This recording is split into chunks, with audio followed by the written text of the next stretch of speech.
Bismillahirrahmanirrahim. Assalamualaikum warahmatullahi wabarakatuh. Alhamdulillah wa syukurillah, la haula wala quwata illa billah. Pada pertemuan ini saya akan menerangkan mengenai ciri-ciri ruqyah syirqiyah atau yang mengandung unsur syirik. Yang pertama, seorang terapi membutuhkan informasi pasien, nama ibunya, siapa, dan sebagainya. Kemudian yang kedua, menanyakan hari lahirnya, analogi paing, pon, wage, kliwon, untuk dihubungkan. Kemudian yang ketiga, memberikan mantra-mantra yang tidak jelas. Ya, biasanya ada seorang terapisnya dari dalam kamar sudah membawa minuman, kemudian doanya kita tidak tahu, langsung suruh minum. Ya. Kemudian meminta sesaji apapun bentuknya. Ada yang minta saji kemenyan, bunga, buah-buahan, binatang, telur, benda mati, dan sebagainya. Kemudian memberikan hajimat.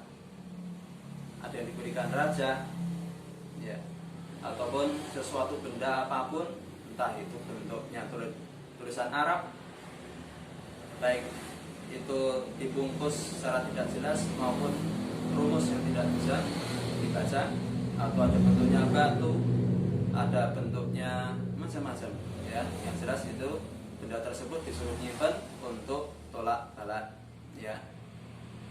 Ada yang ditanam di rumahnya.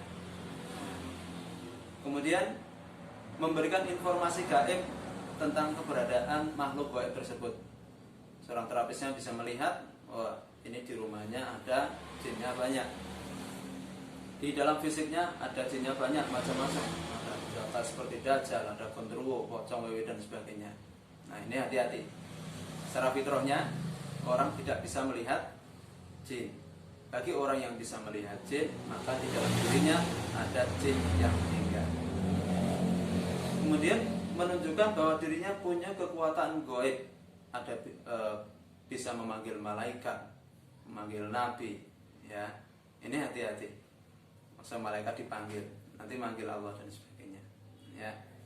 Kemudian memberikan ramalan gaib tentang sesuatu yang terjadi, bisa terawang masa yang akan datang dan yang akan datang. Kalau urusan sudah terjadi, ya, besok ini rezekinya sekian, jodohnya ini, dan sebagainya. Ramalan tersebut tidak benar, karena yang menentukan semuanya adalah Allah SWT. Kemudian tatoyur, menghubung-hubungkan sebuah peristiwa fenomena alam. Kemudian menggunakan media manusia. Nah, sekarang ada istilah jin catching. Hati-hati.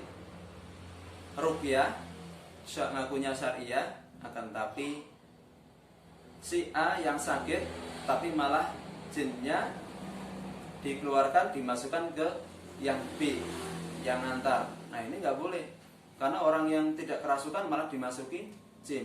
Bahkan otomatis orang yang bisa memindahkan jin berarti mereka bisa menangkap jin. Ya, hati-hati ya. Nah, kemudian menggunakan media memberikan amalan bid'ah dengan niat mendekatkan diri pada Allah, tapi mengamalkan puasa, puasanya puasa mutih, puasa ngerowot, berendam, berzikir sampai ribuan kali, ya. Nah, ini hati-hati, karena yang datang bukan pertolongan Allah, tapi malah justru pertolongan syaitan. Kemudian menggunakan benda-benda bekas pasien. Ada orang yang terkena sihir, ya, contoh Mbak Supiati dulu banyak pakunya, ya. Nah, waktu itu ketika setelah dikeluarkan, dicari oleh para dukun, pakunya mau digunakan nyandat kaki. Nah, ini sangat berbahaya. Kemudian melakukan sihir atas permintaan orang lain untuk menunjukkan kemampuan sihirnya, seperti bisa menyulap. Nah, jadi nggak usah heran, banyak di media sosial atau di lapangan sana banyak orang bisa menyulap, membentuk sebuah trik. Ini tadinya A kok jadi B. Nah, ini nggak usah heran, karena itu adalah tipu daya syaitan. Ada orang yang dibacok nggak apa-apa, ini hati-hati. Yang melindungi siapa? Setan. Ya. Nabi saja, Nabi sahabat ketika berperang terkena pedang sakit luka, nah, kok kita kebal.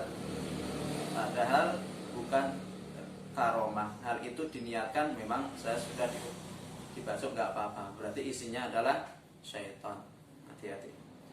Kemudian mencabut sihir dan mengeluarkan benda-benda sihir dari tubuh pasien tanpa lewat rongga yang sudah disediakan oleh Allah Subhanahu wa taala.